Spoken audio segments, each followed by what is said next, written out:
Assalamualaikum warahmatullahi wabarakatuh. Selamat siang kawan Diska, ketemu lagi di Info Sehat Dinas Kesehatan Pengendalian Penduduk dan Keluarga Berencana Kota Madiun.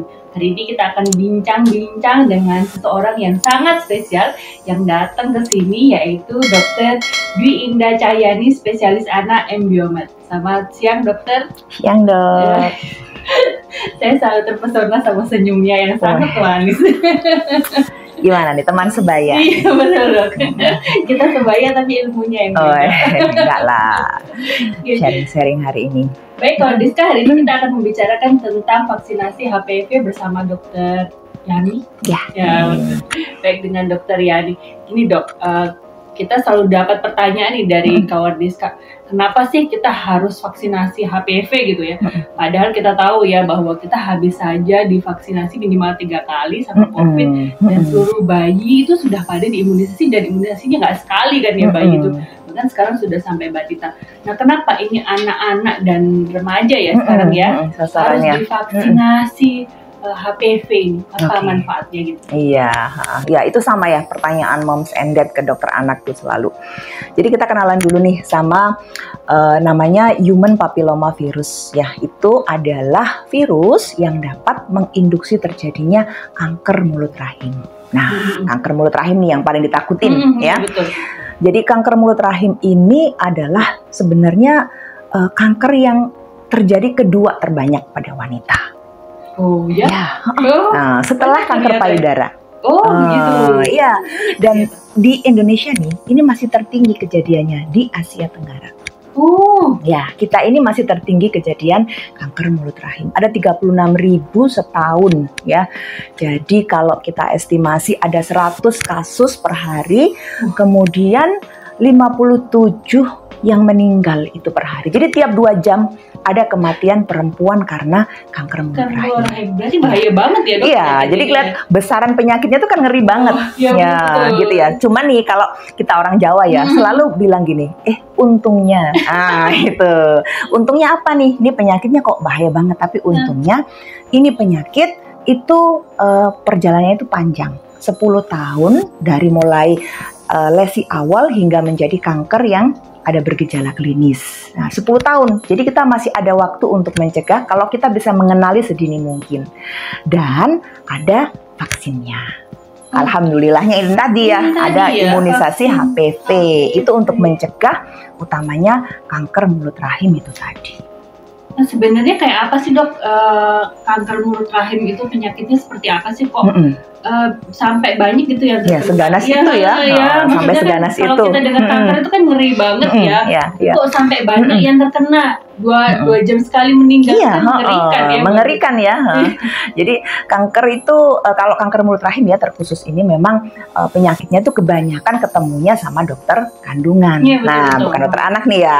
Tapi kan secara umum kita belajar semua kanker mulut rahim itu yang paling khas gejalanya adalah postcoital bleeding atau perdarahan setelah berhubungan suami istri ya, setelah berhubungan seksual ya. Itu terjadi karena ada yang awalnya itu lesi di daerah mulut rahim itu ya, yang kemudian dia berkembang menjadi kanker dan bahkan bisa bermetastasa atau menyebar. Penyebarannya bisa kemana-mana, bisa ke paru, ya, bisa ke otak, ya, bisa ke tulang, ya. Jadi penyebaran kemana-mana itu yang menyebabkan kemudian angka kematiannya cukup tinggi. Sebentar dok, ini kan postcoital atau pasca berhubungan, ini kan harusnya yang kena yang orang-orang seksual aktif ya. Kenapa nih sasarannya ya? Anak-anak ini ya. Ini logikanya masih seperti itu ya. Jadi banyak yang tanya ya. Nah, itu tadi kita clue-nya adalah ini kankernya itu kejadiannya itu panjang 10 tahun. Nah, kita tuh bisa mencegah ya sebelum terjadinya. Terjadinya itu kan berarti di usia yang usia reproduksi ya. Jadi sudah umur 25, 30, 44 peak insidennya itu. Nah, itu kita bisa cegah sejak itu. Dan ternyata vaksinasi di umur-umur yang sebelum dia mengalami paparan seksual aktif itu lebih efektif. Secara penelitian itu 88-90% bisa melindungi. kejadian kanker mulut rahim dibandingkan dengan kalau vaksinasinya diberikan pada perempuan yang sudah berhubungan aktif atau sudah terpapar dengan virusnya. Anggapannya berhubungan seksual itu terpapar dengan virusnya ya, karena virusnya ini kebanyakan paparannya itu melalui hubungan seksual gitu. Jadi kita berikan sedini mungkin. Oh gitu ya dok. Jadi dengan pemberian pada anak-anak SD ini ya, anak-anak dan remaja ini diharapkan yang belum berhubungan ya dok, yang malah justru divaksinasi itu agar lebih efektif. Titer antibodinya tuh lebih tinggi. Proteksinya bahkan hingga 14 hingga 22 tahun ke depan.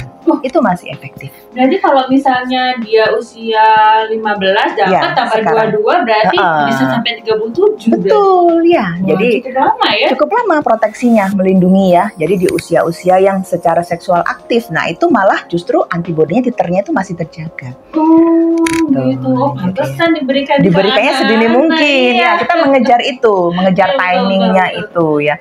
Apalagi tuh kita sekarang trennya nih menikah usia dini. Ini banyak nih. Oh iya betul nih.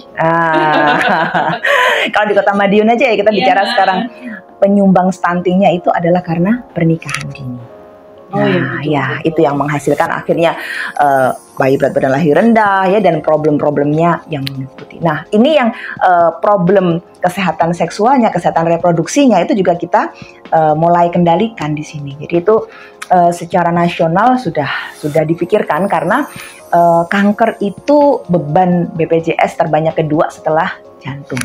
Penyakit jantung. Menghabiskan anggaran negara. Ya betul, menghabiskan anggaran negara. Dan sebenarnya ini bisa dicegah dengan imunisasi HPV sedini mungkin. Gitu. Cluenya. Ya oke. Kan sedini mungkin ya dok. Iya. Kan ada batasan nggak umurnya untuk dapat gitu loh vaksinasi HPV ini? Usia berapa sih sebaiknya dia dapatkan gitu? Ya, kalau merujuk dari IDAI ya, itu kita bisa mulai di awal umur 9 tahun ya. Tapi range-nya kan bisa kita mulai banyak ya, dari 9 tahun bisa mulai sampai di usia berapapun selama wanita itu di usia produktif. Sebenarnya untuk laki-laki juga bisa loh ini. Oh iya? Ya, karena HPV itu juga mencegah terjadinya kanker pada penis. Infeksi HPV itu menyebabkan kanker pada penis juga. Gitu. Ya, kalau di luar negeri mungkin kita lebih ini ya, lebih sasarannya itu laki-laki perempuan sama-sama dapat. Tapi kalau di Indonesia kita secara juknis itu baru anak-anak perempuan yang diwajibkan untuk mendapatkan vaksinasi ini. Dok, misalnya kayak saya gitu kan ya, saya sudah berhubungan secara aktif gitu karena sudah menikah. Itu kalau karena kan dulu belum dapat vaksinasi HPV nih ya, kira-kira bisa nggak sih saya bisa vaksinasi? Bisa banget. Dengan catatan ya, proteksinya itu tadi, ketika sudah berhubungan seks secara aktif, maka proteksinya hanya sekitar 55 hingga 60%, mencegah terjadinya kanker mulut rahim. Beda dengan kalau kita udah vaksin nih waktu kita SD dulu. Padahal kita belum ada ya waktu itu ya, belum ada. Penelitiannya baru-baru ini, maka beruntunglah ini generasi Z ini, generasi Alpha ini, mereka sudah mendapatkan vaksin ini lebih dulu, jadi mereka terproteksi untuk terjadinya kanker mulut rahim. Pantesan ini kan jadi kontroversi di berbagai kota ya dok. Kenapa nih anak-anak gitu ya? Sasarannya ya. Jadi kan mom and dad gitu ya, bapak dan ibu gitu kan. Bahasanya sekarang begitu ya. Mom and dad sudah nggak usah galau lagi ya. Bahkan ini kan anak itu kan investasi kita di masa yang akan datang. Jadi kita harus bisa mengupayakan mereka, mencegah mereka untuk terpapar berbagai macam infeksi, apalagi infeksi yang notabene dia menimbulkan kanker mulut rahim. Itu kan penyakit yang sangat devastating ya. Jadi benar-benar mengerikan gitu ya. Iya. Karena benar-benar banyak yang meninggal kan gara-gara itu. Bahkan tadi ya tiap 2 jam loh perempuan itu ada perempuan di dunia yang meninggal karena kanker mulut rahim.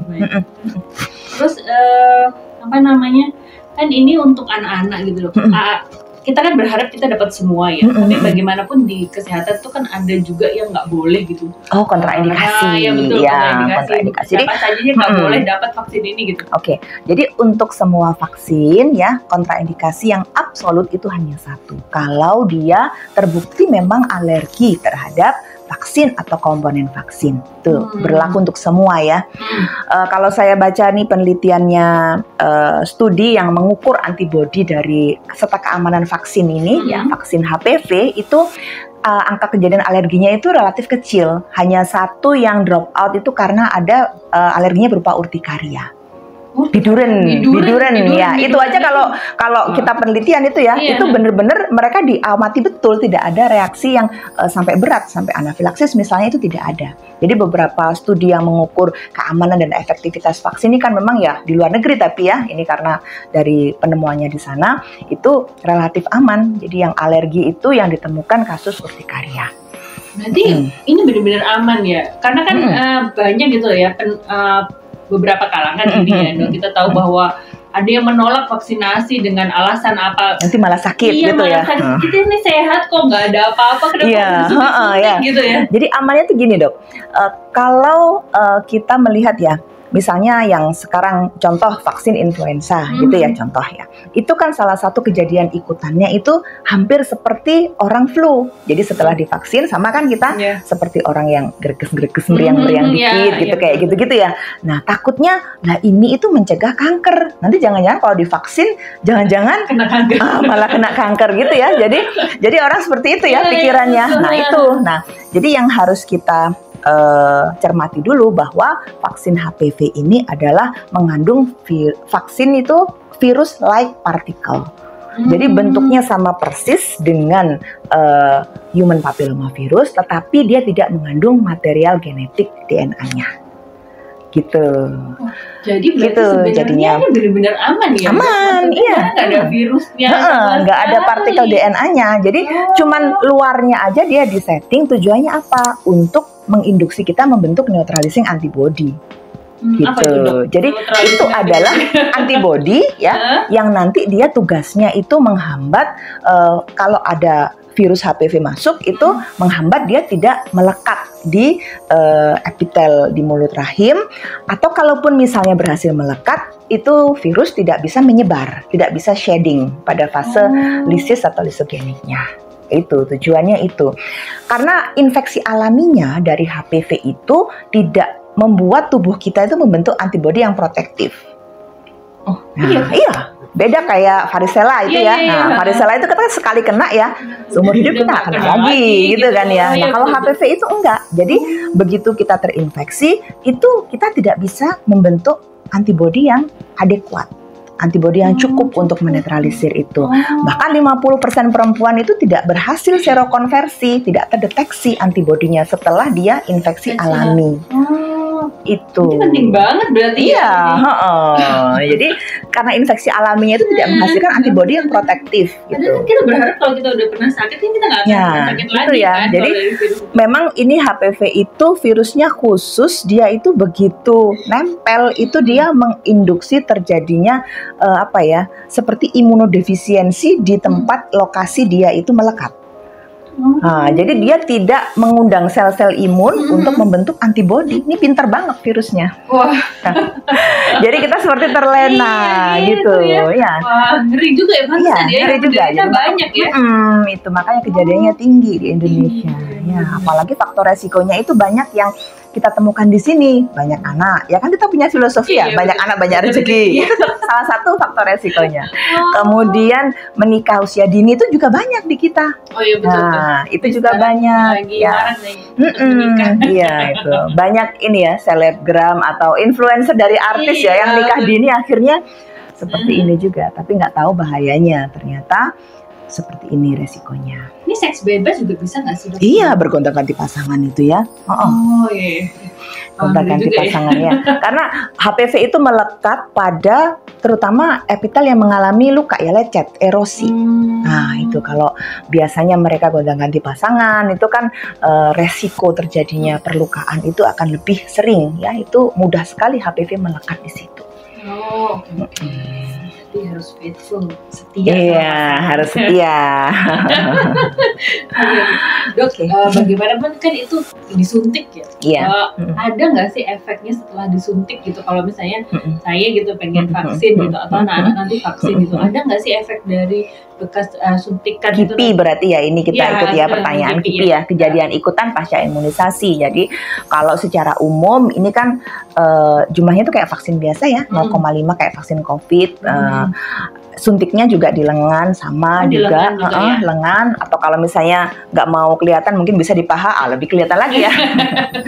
Nah itu nyeri di lokasi suntikan yang jelas ya, tapi jarang sekali terjadi indurasi atau abses kayak vaksin DPT, itu jarang, lebih jarang terjadi. Berarti itu aja. Aman ya, aman, relatif aman ini dok. Terus gergis juga nggak dok? Kalau waktu COVID itu kan habis vaksinasi rasanya benar-benar. Kalau saya pribadi ya, saya nggak ada efek seperti itu karena saya sudah vaksin. Sudah vaksin. Tapi zaman dulu kan belum keluar yang kuadrivalen kayak punya ini dari Kemenkes. Saya vaksin yang lebih bagus ini. Coveragenya itu bukan hanya untuk kanker mulut rahim, tapi juga untuk kutil kelamin, genital wart. Ya, jadi coveragenya lebih luas. Lebih baik ya. Ya, lebih baik generasinya. Berarti nggak gosipnya itu kan vaksin yang dari pemerintah itu yang jelek. Enggak lah ya. Bahkan ini sudah standar ya. Di slide yang saya kasih itu sudah terverifikasi WHO. Ini emang vaksinnya dibuat di mana dok? Sebenarnya vaksin ini milik salah satu label yang internasional ya, tapi kemudian bekerja sama dengan Bio Farma ya, sehingga diberi atributnya itu mengandung nama Indonesia, gitu ya. Nanti kalau saya jadinya sebut merek ya. Iya betul. Jadi intinya aman lah ya, aman dan qualified, terpercaya ya. Jadi jangan ragu dengan vaksin yang dari pemerintah ini. Itu terkait dengan halal haram gitu. Ini juga jadi perbincangan hangat di kalangan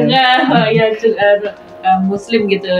Banyak yang nolak terkait dengan kehalalan dan keharaman. Dokter gimana nih dok? Kan ini juga kita harus campaign gitu ya agar mau gitu loh vaksinasi. Iya, agar campaign. Paling banget nih. Ya, baik ya. Itu sering kali memang ditanyakan.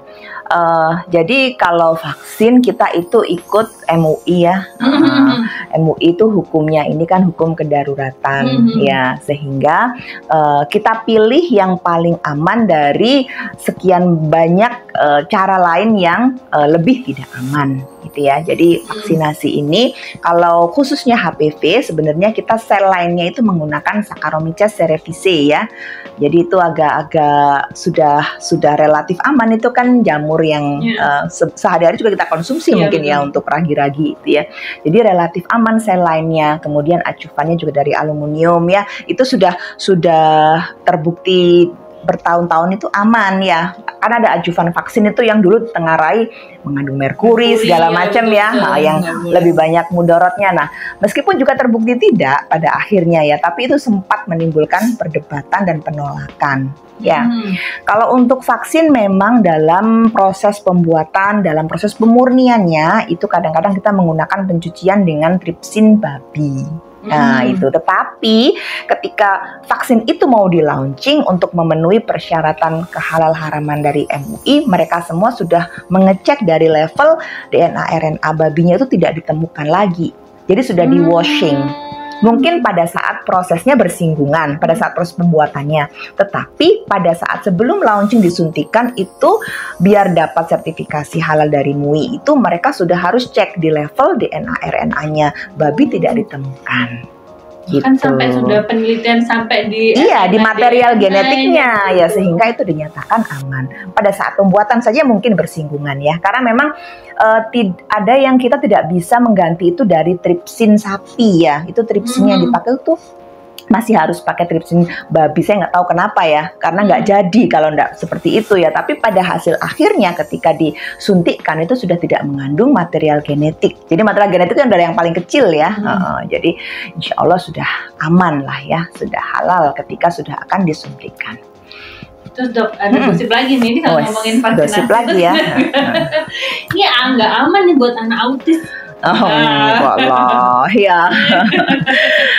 Itu ilmuwan yang mengupload tentang pemberitaan itu ya, autis yang dulu vaksinnya itu vaksin MMR ya. Nah, itu sudah mendapatkan hukuman ya dari dunia internasional, sudah dicabut ya. Jadi sudah mengakui bahwa itu adalah bukan hasil penelitian dia secara utuh ya, tetapi memang sengaja memang ada tendensi ke arah tertentu yang mengaburkan dari hasil penelitian secara ilmiah gitu. Dan beliaunya sendiri juga sudah mendapatkan sanksi ya, sanksi secara etika intelektual maupun ada sanksi pidana. Berarti gitu. Harusnya sudah tidak ada keraguan harusnya untuk kemudian melakukan vaksinasi dan mengizinkan gitu ya sebuah anak-anak mendapatkan vaksinasi yang kita tahu ini sangat bermanfaat gitu ya. Ngeri banget kalau kita sampai terkena kanker di usia yang produktif ya, karena memang peaknya di usia itu 15 sampai 44. Baik dok. Terus kemudian kalau misalnya gitu kita dewasa gini, kita pengen vaksinasi itu sebenarnya kita bisa dapat di mana sih dok? Oke. Jadi kalau ini vaksinasi anak dan remaja ya, jadi makanya yang bilang dokter anak. Kalau memang sudah menikah, sudah berhubungan seksual aktif, maka dapat vaksin ke dokter SPOG, dokter spesialis kebidanan kandungan ya, untuk mendapatkan vaksinasi. Nanti akan mendapatkan jadwal sesuai dengan vaksin yang dipilih. Jadi kita mengenal yang di Indonesia ada vaksinnya bivalen, kuadrivalen, dan nonavalen. Itu nanti dosisnya akan berbeda-beda sesuai dengan merek vaksin yang dipilih. Terus gini dok, kan ini kan untuk kelas 5-6 mungkin ada remaja-remaja yang belum berhubungan seksual juga pengen nih dapat gitu. Itu bisa berarti ke dokter anak atau ke dokter? Boleh ke dokter anak kalau dia belum menikah, belum berhubungan seksual secara aktif, maka dia ke dokter anak. Gitu. Anak-anak itu kan sampai 18 tahun. Gitu ya. Jadi bisa mendapatkan, tapi mereka akan mendapatkan dosis yang berbeda, harus 3 dosis kalau sudah lewat dari 14 tahun. Baik. Jadi sebentar, ini untuk anak SD berarti diberikan 2 dosis saja. Sudah cukup. Dan kelas 5 dan kelas 6. Jadi antar dosis 1 dan dosis 2 itu waktunya kan antara 16 sampai 15 bulan. Jadi kalau 12 bulan kan masih masuk nih 1 tahun ya kita. Jadi enak kelas 5 dan kelas 6. Nggak terlalu dekat biar nggak ada penolakan. Dalam 1 tahun disuntik 2 kali pasti banyak nanti yang melarikan diri ya. Kalau 1 tahun tuh sudah banyak yang lupa memorinya. Oh itu kelas 5, nanti kelas 6 lagi udah. Terus yang dewasa, yang nggak remaja itu 3 kali ya dok? Iya 3 kali, ya 3 kali. Jadi bisa 016 atau 026 dalam rentang 1 tahun. Jadi enakan divaksin ini kelas 5 dan kelas 6 cuma 2 kali sebelum 14 tahun. Kalau 2 kali sama 3 kali kan harusnya lebih efektif yang 3 kali ya? Enggak, sudah ada penelitiannya. Iya. Jadi tidak ada masalah. 3 dosis dan 2 dosis dikerjakan di umur yang berbeda. Karena memang mekanisme imunologi agak berbeda ya dari usianya. Jadi kalau kita berikan vaksin tuh di usia dini tuh proteksinya lebih long life ya, dibandingkan dengan kita memberikannya itu sudah agak tuaan orangnya. Gitu. Apakah itu juga berlaku sama vaksin lain? Kan kita tahu ya, kita tuh kan kita kan selalu bertanya kenapa sih bayi-bayi tuh yang banyak banget ya vaksinnya. Dan kita udah dewasa ini nggak disuntik gitu. Kita kan sebenarnya juga kepengen ya. Udah kepengen tapi udah kadaluarsa. Nggak ada di program. Jadi gini, intinya filosofinya pada imunisasi itu adalah kita berikan pada saat sistem imunnya itu sedang tumbuh. Kemudian kita kejar ya momen-momen di mana dia itu kekebalan alaminya itu, misalnya kalau bayi ya itu dari ibu itu kapan, misalnya kekebalan terhadap TB itu ya, itu ternyata begitu dia lahir di 1 bulan pertama itu udah mulai turun, makanya harus segera kita kasih. Kekebalan terhadap DPT misalnya ya, itu dalam 2 bulan pertama udah mulai turun, harus mulai kita kasih. Terhadap campak itu kekebalannya dari ibu udah mulai turun, jadi jangan sampai hilang supaya nanti ada efek exaggerated, jadi semakin tinggi antibodi yang dihasilkan. Jadi kalau kita dewasa mah sudah kadaluarsa ya, kita mau mengejar lagi kita nggak ada namanya. Jadi ketika kita vaksin itu kalau antibodi kita sudah turun, dikasih vaksin nanti akan melunjak jadinya. Itu kita mengejar momen-momen itu. Kenapa nih di anak itu ada jadwal-jadwal imunisasi yang harus dipenuhi. Jadi kalau bisa sih jangan sampai telat supaya nanti kadar antibodinya tuh lonjakannya lebih tinggi lagi. Seperti itu. Gitu. Jadi sebenarnya harusnya kita melengkapi vaksinasi itu di pas bayi balita itu ya. Terus dok, ini agak sedikit mancing nih dari HPV. Ngomong ketemu dokter anak nih, terus ngomongin imunisasi ya. Ini kalau ide itu kan nggak cuman program dari pemerintah ya. Sebenarnya ada nggak sih vaksinasi lain gitu? Kita tahu bahwa ada beberapa vaksinasi lain sebenarnya yang belum diberikan, belum dibiayai negara. Belum dibiayai negara gitu ya. Sebenarnya vaksin apa aja sih yang banyak ya? Dapatkan ya. Jadi dimulai umur 6 bulan itu ada imunisasi influenza. Oh, bayi boleh? Boleh dari mulai 6 bulan. Ya, 6 bulan sampai tua itu kita imunisasi influenza. Tiap tahun kita harus vaksin. Tiap tahun. Karena virus flu itu adalah virus yang sangat rajin bermutasi. Makanya kita itu nggak pernah kok dalam seumur hidup itu kita nggak pernah pilek, itu jarang sekali. Iya, jarang sekali karena virus flu-nya tuh udah beda-beda.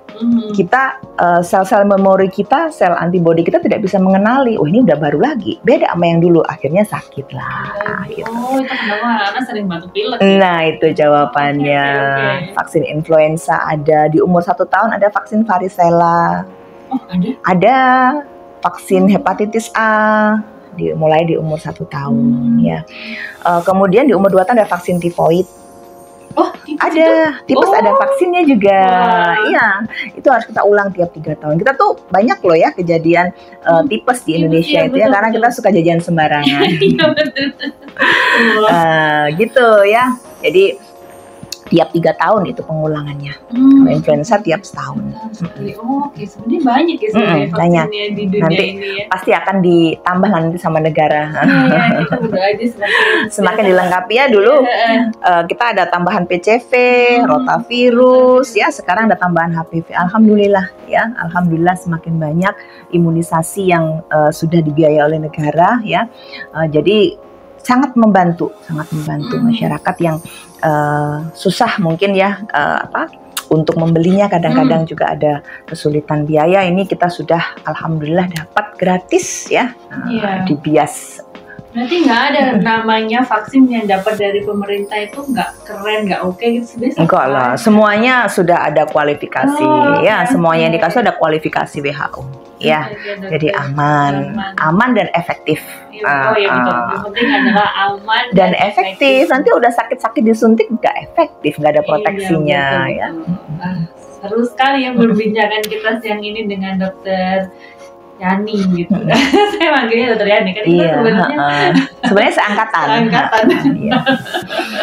Hanya beda aja, nggak sekolah sama sekolah. Iya.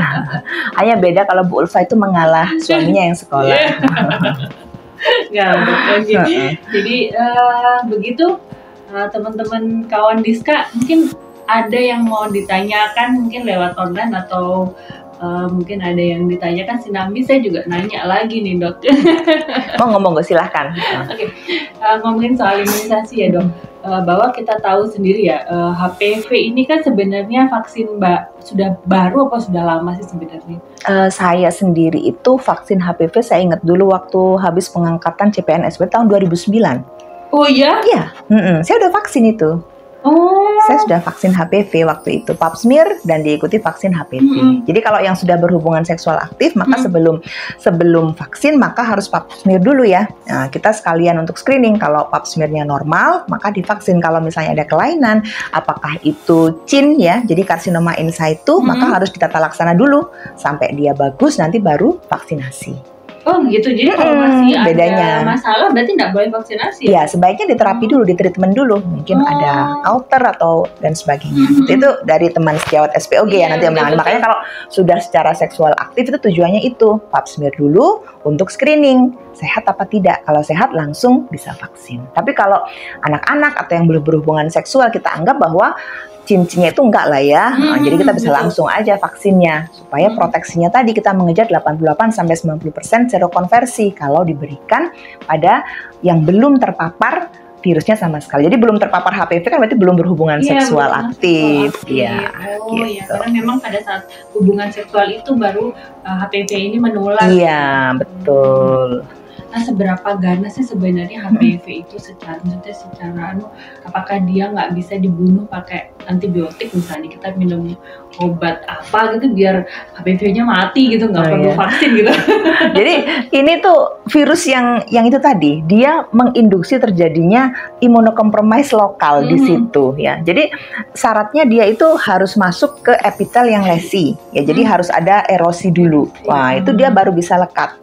Nah, ketika dia lekat di situ, itu dia seperti terlindung gitu ya. Jadi sel-sel imun kita tidak bisa menetralisir dia, tidak bisa membentuk antibodi, sehingga pada saat datang lagi itu kok tidak bisa untuk kalau ada neutralizing antibody kan langsung dibunuh ya.